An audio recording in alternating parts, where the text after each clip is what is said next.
Hoy en día comprar un videojuego es más fácil que nunca. Entras a la tienda de tu plataforma favorita, esperas una buena oferta, par de clics y en cuestión de minutos ya estás jugando. Tienes acceso a miles de juegos sin la necesidad de salir de tu casa. Y aún así hay algo que nunca termina de desaparecer: la piratería. Pero si creciste en Latinoamérica, probablemente la pregunta no sea el por qué sigue existiendo. La pregunta realmente sería cómo habría sido crecer sin ella. Porque para millones de personas, especialmente entre los 90 y los 2000, jugar videojuegos y piratearlos iban prácticamente de la mano. No porque odiáramos pagar o porque quisiéramos perjudicar a alguien, sino porque muchas veces era la única forma de poder acceder a este hobby. Y mientras investigaba sobre los inicios de la piratería en los videojuegos, terminé encontrándome con una pregunta bastante interesante. ¿Cuál fue realmente el impacto de la piratería?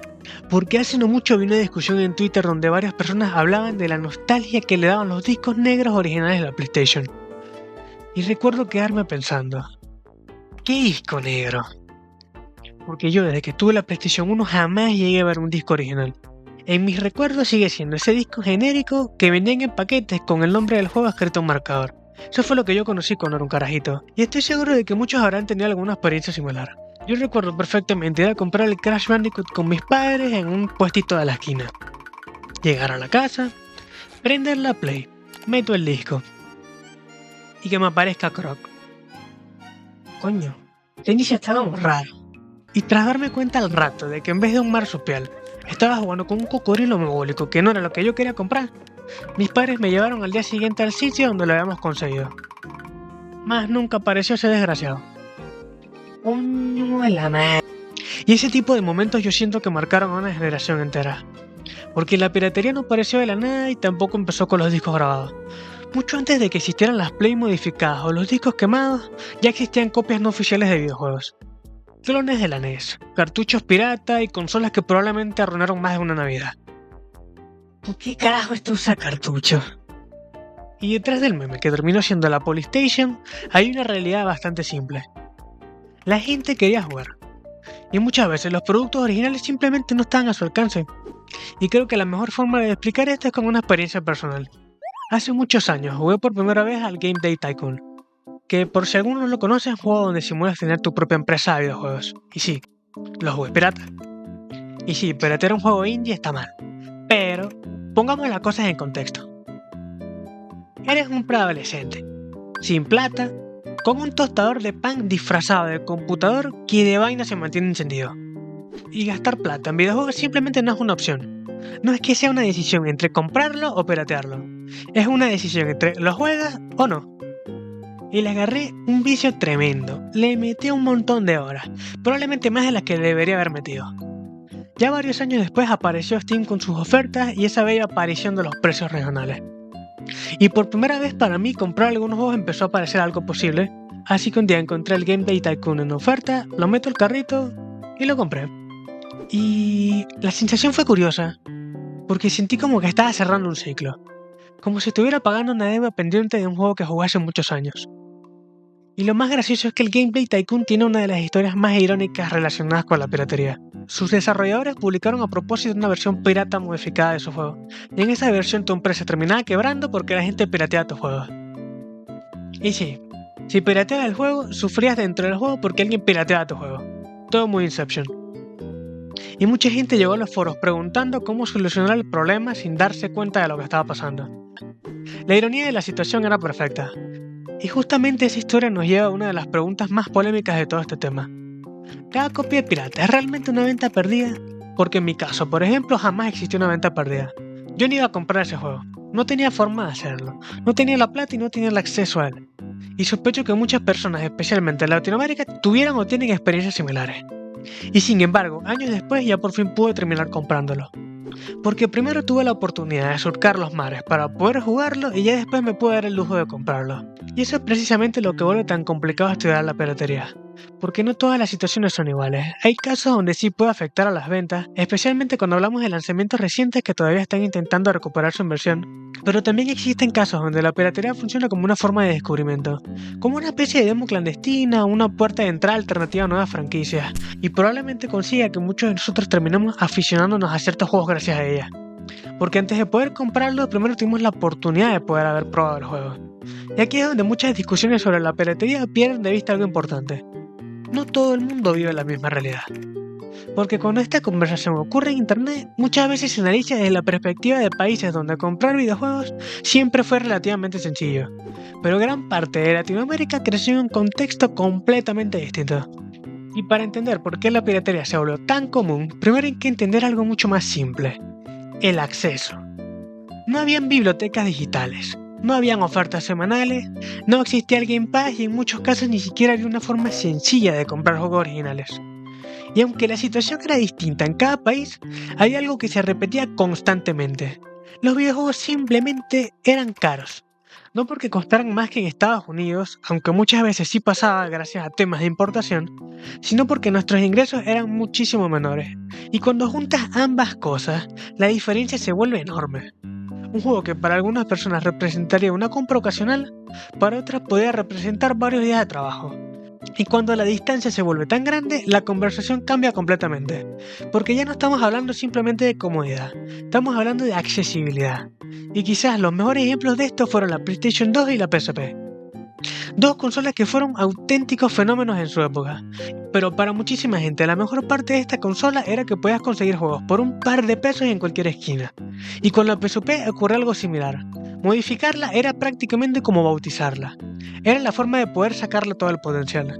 Y acá aparece una contradicción interesante. Porque la piratería ayudó a popularizar esas consolas, pero al mismo tiempo redujo la venta de muchos de sus juegos. Y esa es precisamente una de las razones por la que este tema no es tan simple. Porque curiosamente la piratería empezó a reducirse cuando comprar se volvió mucho más fácil. No gracias a ninguna demanda o sistemas antipiratería, como dejó bastante claro Gabe Newell. Muchas veces el problema no era el precio, era el servicio. Y Steam entendió lo que muchas empresas tardaron muchos años en comprender. La mayoría de los consumidores prefiere comprar cuando puede hacerlo fácilmente. El poder tener buenas ofertas, guardado en la nube, lista de amigos, todo un ecosistema alrededor del juego, hizo que poco a poco comprar fuera mucho más atractivo que el hecho de piratear a pesar de no pagar. Porque para millones de personas, cuando aparecieron los precios regionales, algunos juegos empezaron a ser realmente accesibles. No fue perfecto, ni fueron baratos para todo el mundo, pero mucho más accesibles de lo que había sido antes. Y esto demuestra algo muy interesante, ya que mucha gente que llevaba años pirateando empezó a comprar los juegos. No porque se volvieron mejores personas de repente, sino porque por primera vez podían hacerlo. Y sin embargo, cada vez que la industria vuelve a poner barreras, la conversación regresa. Cuando los precios suben, cuando aparecen más restricciones o cuando hay juegos con disponibilidad limitada. Yo hoy de hoy sigo sin entender qué quiso hacer Nintendo con el Mario 3D All Stars. Por lo que cuando comprar se vuelve demasiado complicado y seguir la vía legal termina siendo la peor experiencia, es donde vuelve a aparecer la idea de surcar los mares. Y para nada esto es una defensa o una incitación a la piratería, porque esto es simplemente una observación. Porque la historia lleva décadas demostrando, no solo con los videojuegos, que cuando acceder a un producto se vuelve más difícil, más caro o más incómodo, la piratería suele crecer. Y es que muchas veces el precio no es el único motivo, porque también hay una pregunta todavía más compleja. ¿Qué ocurre cuando un juego ya no puede comprarse?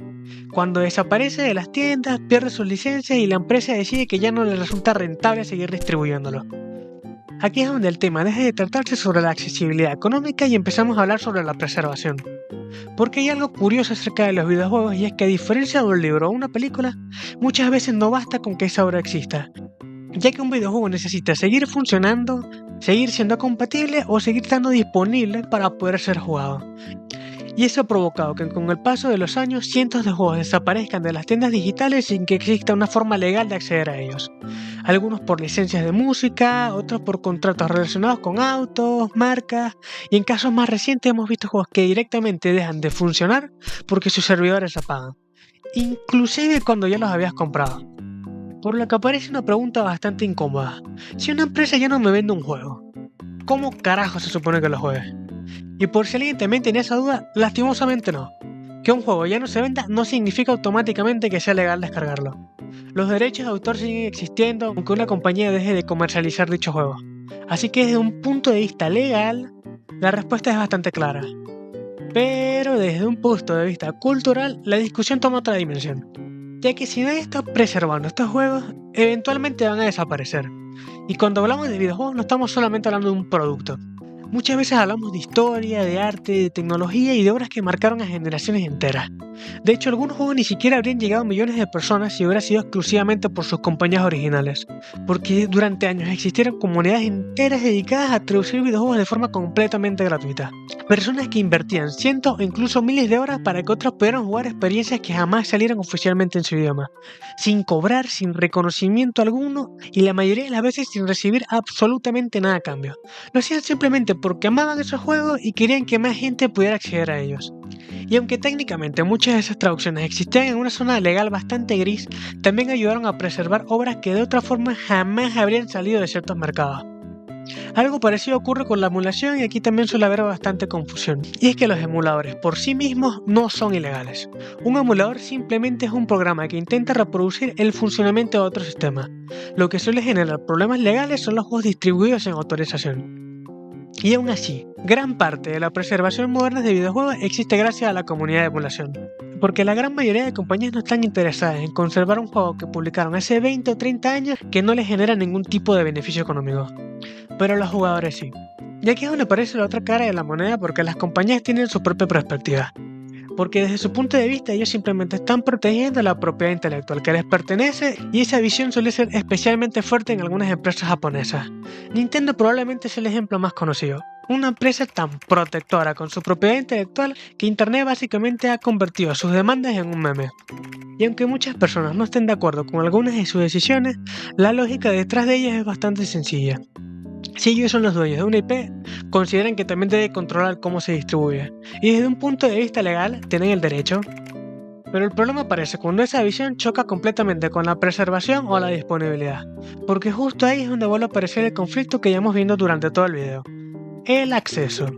Y aunque todo esto pueda sonar como una discusión de pasado, la realidad es que a día de hoy sigue ocurriendo. Recuerdo cuando comenzó una discusión en foros sobre gente que estaba pirateando el Silksong. Y como siempre ocurre en internet, aparecen los mismos dos bandos de siempre. De un lado, el que actúa como si piratear un juego indie fuera prácticamente un crimen contra la humanidad. Y del otro, el que no piensa gastar ni un peso aunque pueda hacerlo. Y en el medio, el pobre desgraciado que de vaina tiene para pagar el internet. Porque la realidad es bastante más compleja que cualquiera de esos dos puntos de vista. Porque no es lo mismo alguien que pueda comprar un juego y simplemente sea un avaro y no quiera hacerlo, para alguien que ese gasto representa una gran parte de sus ingresos. O tampoco es lo mismo discutir desde un país donde un videojuego cuesta unas pocas horas de trabajo que hacerlo desde algún lugar donde pueda representar varios días. Y lo que más me llamó de esas discusiones no fue la gran avalancha de gente que estaba comprando el juego, lo cual estaba brutal. De hecho, yo casi lo compro por FOMO, pero todavía tengo el Hollow Knight agarrando polvo en la biblioteca, así que decidí no sumar otro juego más sin tocar. Pero lo más llamativo para mí fue la cantidad de gente que pareció más interesada en sentirse moralmente superior que en entender la realidad de los demás. Y aunque muchos de esos gordos tetas de volcán probablemente no lo sepan, está lo que vengo hablando durante todo el video.